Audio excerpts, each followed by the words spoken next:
সমগ্ৰ ৰাজ্যতে আজি অৰ্থাৎ ফাগুন মাহৰ প্ৰথমটো বুধবাৰে আলি আই লৃগাং উদযাপন কৰিছে মিচিং জনগোষ্ঠীয় লোকসকলে। ব্যতিক্ৰম নহয় টিয়কো। টিয়ক নগৰ মিচিং কৃষ্টি সমিতিৰ উদ্যোগত তথা ৰাইজৰ সহযোগত টিয়কৰ এফআৰইউ সমীপত মিচিং কৃষ্টি সমিতিয়ে ক্ৰয় কৰা ভূমিত আলি আই লৃগাং উদযাপন কৰা হৈছে।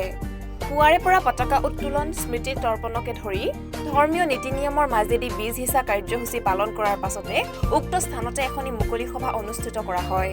পীতাম্বৰ মিলিৰ সভাপতিত্বত তথা উপদেষ্টা ভৱকান্ত তাহু আৰু সম্পাদক সঞ্জীৱ পেগুৱে আধৰা এই মুকলি সভাত বিশিষ্ট অতিথিৰূপে উপস্থিত থাকে টিয়ক আৰক্ষী থানাৰ আৰক্ষী বিষয়া মঞ্জিত পেগু, টিয়ক এফআৰইউৰ ভাৰপ্ৰাপ্ত চিকিৎসক ডক্টৰ দুলুমণি কলিতা, যুৱ সমাজকৰ্মী টুলটুল হাজৰিকা, শিল্পী বসুন্ধৰা টাই, উপদেষ্টা ভৱকান্ত তাহু, কাৰ্তিক পেগু, দুৰ্গেশ্বৰ মিলিকে ধৰি বহু সংখ্যক লোক।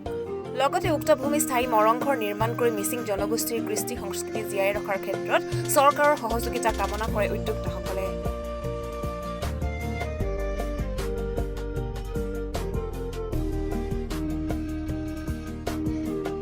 2000 চনৰ পৰা আমাৰ টিয়কবাসী ৰাইজে টিয়কত মানে এটুকুৰা মাটি নিজাববীয়াকৈ কিনাৰ এটা প্ৰচেষ্টা কৰিছিলোঁ। এই বছৰ আমাৰ এইখিনি কাম আমাৰ হৈ গ'ল।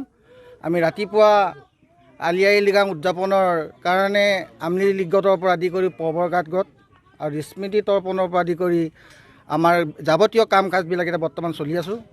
গতিকে আমি আশা কৰিছোঁ যে আমাৰ মিচিং সকলো ৰাইজে এই দিশত সহযোগিতা ৰাখে আৰু প্ৰতি বছৰে আমি কৰোঁ। আছে আমাৰ আলোচনা চক্ৰ আৰু সাংস্কৃতিক সন্ধিয়া।